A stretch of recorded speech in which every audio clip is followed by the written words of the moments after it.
Selamat siang adik-adik. Hari ini kita membahas mata kuliah manajemen reproduksi dan pemulihan ternak minggu ketiga. Mungkin hari ini adik-adik sudah beberapa presentasi ya tentang keterkaitan bidang ilmu lain pada MRPT atau manajemen reproduksi dan pemulihan ternak.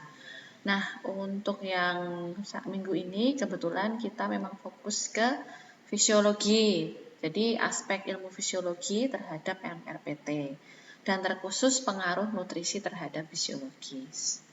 Oke. Pembahasan PPT hari ini adalah menambah pengetahuan adik-adik sekalian supaya adik-adik bisa memahami lebih tentang keterkaitan fisiologi nutrisi terhadap manajemen reproduksi dan pemulihan ternak. Baik, jadi kalau kita flashback, fisiologi itu adalah ilmu yang mempelajari fungsi alat tubuh. Tentunya berbagai faktor yang ada di dalam maupun di luar tubuh itu mempengaruhi kinerja organ tubuh sehingga pada akhirnya akan mempengaruhi fungsi organ tubuh tersebut. Oke, fisiologis itu sangat menentukan MRPT. Kenapa? Kenapa ya kira-kira? Ya, sekarang kalian bisa bayangkan. Misalnya kalau kamu itu sedang sakit.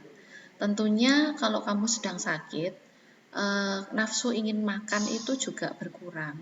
Akibatnya apa? Akibatnya badannya lemas dan akhirnya tidak bisa beraktivitas seperti biasanya. Nah, salah satunya seperti itu. Itu pada manusia, hampir sama pada ternak. Nah, lebih lanjut kita bahas ya. Oke, jadi ilustrasinya seperti ini adik-adik. Fisiologi itu ada di dalam tubuh ternak ya. Ada di dalam tubuh ternak ini. Di dalamnya ada organ. Nah, tentunya si organ ini tadi itu tersusun atas banyak sel. Sedangkan sel yang menyusun organ dan kumpulan organ itu nanti akan bekerja pada suatu sistem yang namanya sistem organ. Ya, sama seperti bisa kita katakan sistem pernafasan, sistem pencernaan, sistem resirkulasi, dan sebagainya, sistem reproduksi. Nah, itu sudah kita bahas di mata kuliah fisiologi ternak pada semester yang lalu. Nah, kalau adik-adik ingat, di dalam sistem organ ini atau kinerja sistem organ ini dipengaruhi oleh hormon dan enzim salah satunya. Tentunya dipengaruhi lagi oleh berbagai bentuk derivat-derivat pada sistem tubuh yang secara langsung ataupun tidak langsung berpengaruh terhadap sistem organ. Dan keseluruhan kinerja sel, organ, sistem organ, regulasi hormon, enzim, dan sebagainya, inilah yang nantinya akan menghasilkan performa ternak. Baik itu dalam bentuk aktivitas, produksi daging, susu, reproduksi, dan semuanya. Itu tergantung daripada sistem fisiologis yang ada di dalam tubuh. Nah, kemudian sekarang kita perlu bertanya-tanya ya, lalu apa yang mempengaruhi sistem fisiologis di dalam tubuh ini? Nah, tentunya adalah salah satunya lingkungan yang berada di luar tubuh. Ya, ada lingkungan itu sendiri, ada nutrisi, genetik, penyakit, status fisiologis. Nah, ini semua mempengaruhi sistem fisiologis dalam tubuh. Misalnya lingkungan ya. Lingkungan yang terlalu panas, terlalu dingin, itu akan menyebabkan ternak tidak berada pada zona nyaman. Sehingga akibatnya dia harus melakukan homeostasis yang tidak biasa. Akibatnya ada alokasi energi yang harus digunakan untuk menanggulangi kelebihan atau kekurangan daripada panas tubuh itu tadi. Dan pada akhirnya alokasi energi untuk berproduksi misalnya itu menjadi berkurang. Nah, akibatnya jika tidak diikuti dengan asupan yang tepat, maka performa ternak secara keseluruhan akan menurun. Nah, begitu pula kaitannya dengan nutrisi, genetik, penyakit, dan status fisiologis. Yang perlu kita cermati lagi adalah status fisiologis.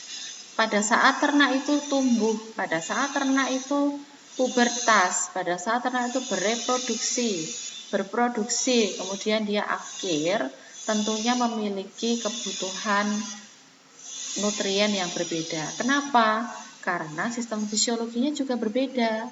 Pada saat ternak tumbuh, dia memerlukan asupan nutrisi untuk memenuhi sintesis hormon-hormon pertumbuhan serta menambah massa tubuh.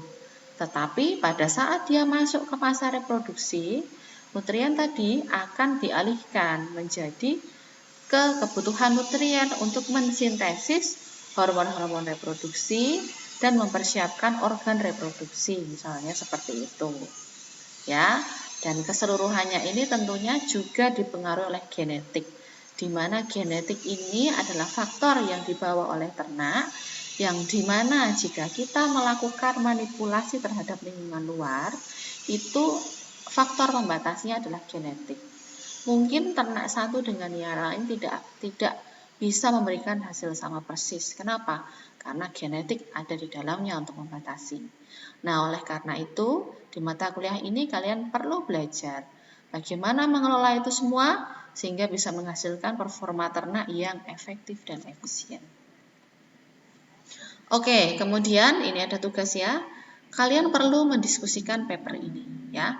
Ini adalah salah satu dampak eksternal yaitu lingkungan terhadap fisiologis.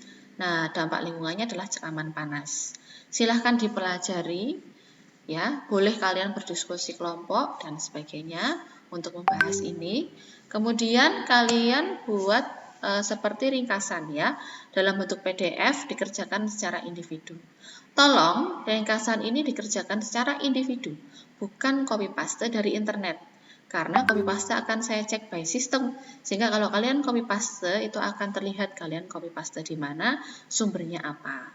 Nah, kalau ketahuan kopas, otomatis nilainya 0. Jadi, bagaimana cara mengerjakannya? Kamu baca, kamu pahami. Setelah kamu baca, kamu pahami, kamu tulis kembali. Nah, bahasa yang kamu gunakan adalah murni bahasa dari dirimu sendiri, bukan bahasa dari internet. Bu, kalau itu adalah reaksi kimia atau rumus yang harus di copy paste gimana?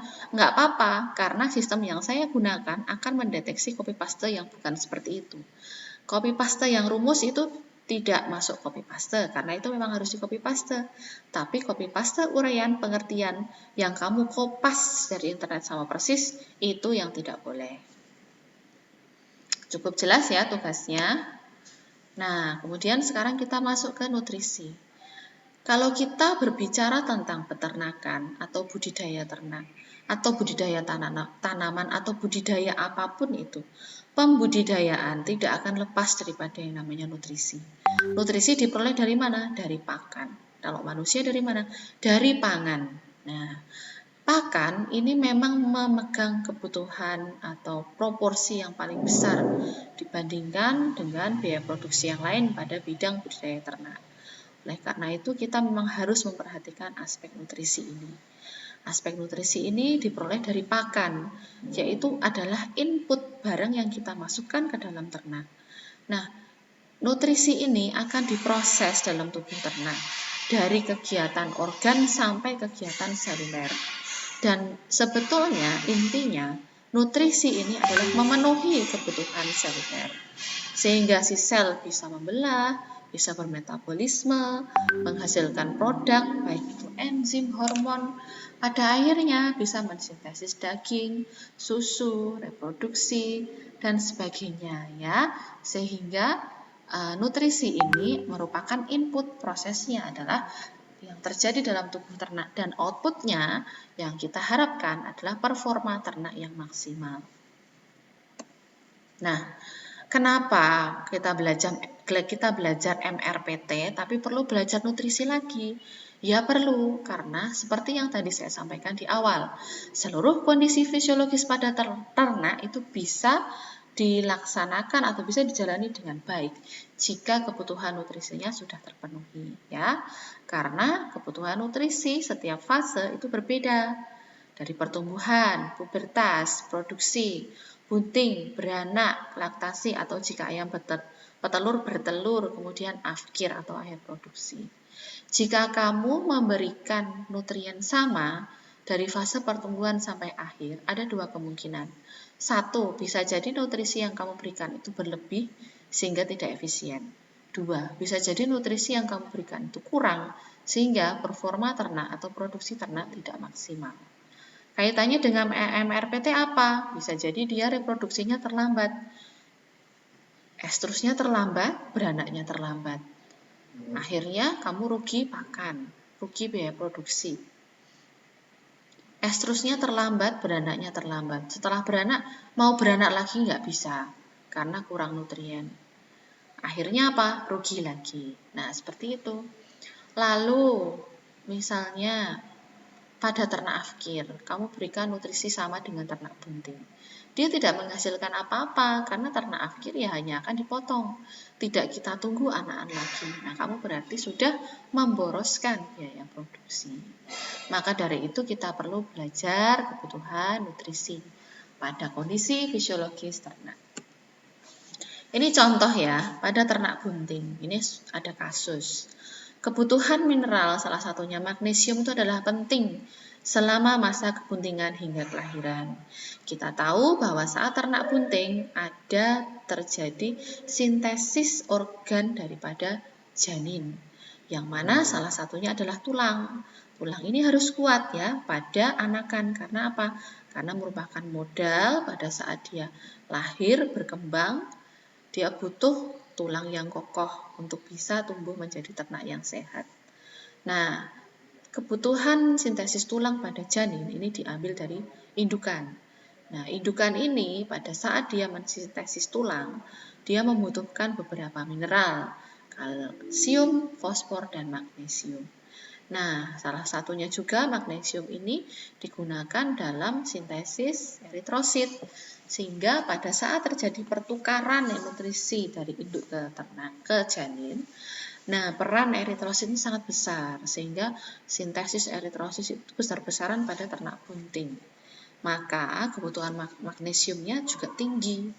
Kalau kebutuhan magnesium ini berkurang semasa kebuntingan, maka saat partus si ternak ini akan mengalami sakit ya yang dinamakan milk fever. Milk fever ini terjadi karena sesaat setelah dia beranak, karena kehilangan banyak darah dan langsung tingginya produksi susu, maka dia langsung kekurangan kalsium, magnesium, fosfor ya. Kalsium, magnesium, fosfor ini berkaitan, sehingga jika ada satu nilai daripada kalsium, magnesium, atau fosfor dalam tubuh ini berkurang, maka akan berdampak pada mineral yang lainnya. Nah, milk fever ini gejalanya sapi akan lemas dan kadang lumpuh, tidak bisa berdiri, nafsu makan hilang, dan jika tidak terobati maka dia bisa mati. Salah satu penanganannya adalah diberikan infus mineral magnesium. Nah, maka dari itu kebutuhan mineral dalam ransum sapi bunting itu perlu kita perhatikan. Kebutuhan mineral sapi bunting itu seperti apa? Bisa kita lihat di sini ya. Kalau kita lihat ada beberapa mineral seperti kalsium, fosfor, kalium, magnesium, dan natrium klorida. Tentunya tidak hanya ini ya, hanya ini yang paling banyak diekspos, yang bisa terdeteksi kekurangannya dan bisa menyebabkan gejala yang berarti itu ini. Tapi sebetulnya banyak sekali mineral yang jenis-jenis mineral yang juga dibutuhkan oleh ternak sapi, baik dalam keadaan bunting, tumbuh, produksi, dan sebagainya. Kalau kita lihat magnesium, itu dia memiliki kebutuhan 15,4 mg per kilogram berat badan untuk maintenance, maksudnya untuk kehidupan sehari-hari, bernafas, beraktivitas. Tapi kalau dia sedang berproduksi, misalnya susu, dia paling tidak membutuhkan 1,23 gram per kilogram susu yang dihasilkan dan 13,7 gram per kilogram berat badan fetus jika dia sedang bunting atau akan beranak. Maka kebutuhan ini harus dipenuhi. Mengapa? Karena kalsium itu bersama-sama dengan fosfor ya berdasarkan rasio CAP 1,5:1 itu dapat meningkatkan performa reproduksi ternak. Kalau ini kurang dari perbandingan itu, ya pasti performanya turun, terutama performa reproduksi. Untuk yang kedua itu adalah mineral fosfor. Sama ya, tadi kebutuhannya bisa kita estimasi dengan rasio dengan Ca.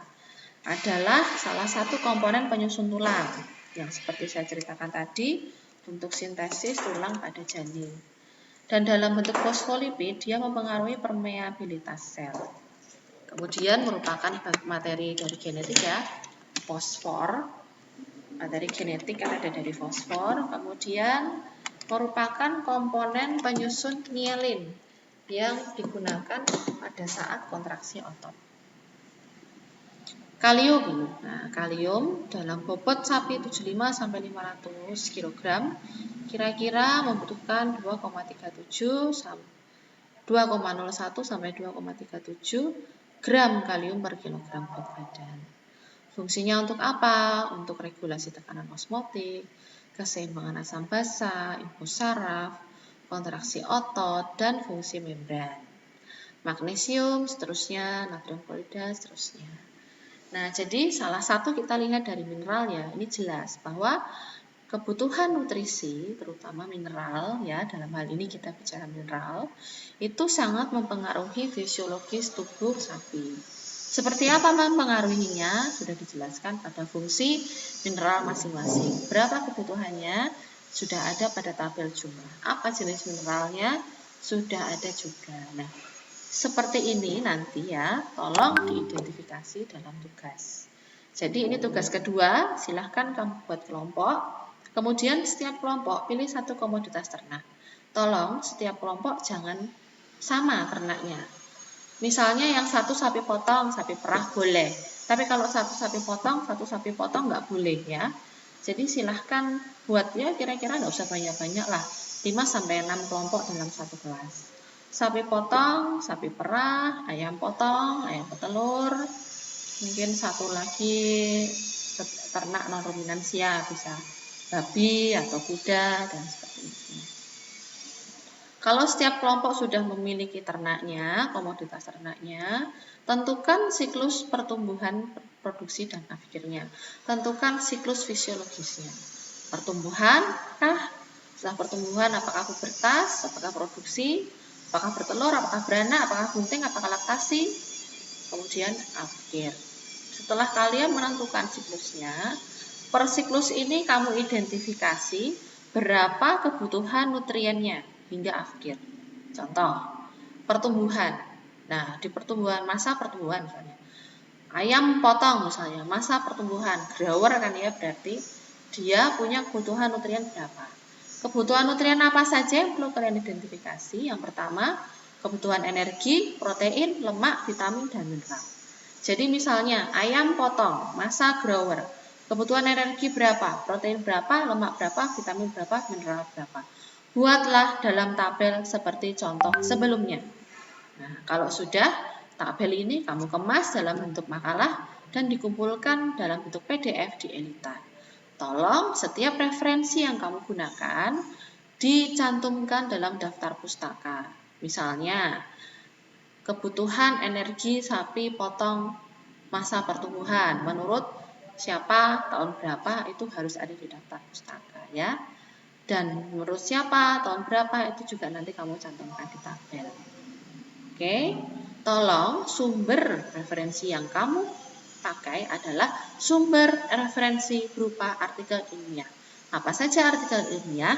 Jurnal, artikel ilmiah, proceeding, buku, bukan petunjuk teknis. Oke, jadi silahkan bisa digunakan tapi bukan petunjuk teknis atau bukan artikel komersial. Ya, jadi karena kalian sudah presentasi, kita sudah diskusi dan ini penjelasan singkat. Silahkan segera mengerjakan tugasnya. Waktunya kira-kira seminggu. Oke, silahkan dikumpulkan di Elita.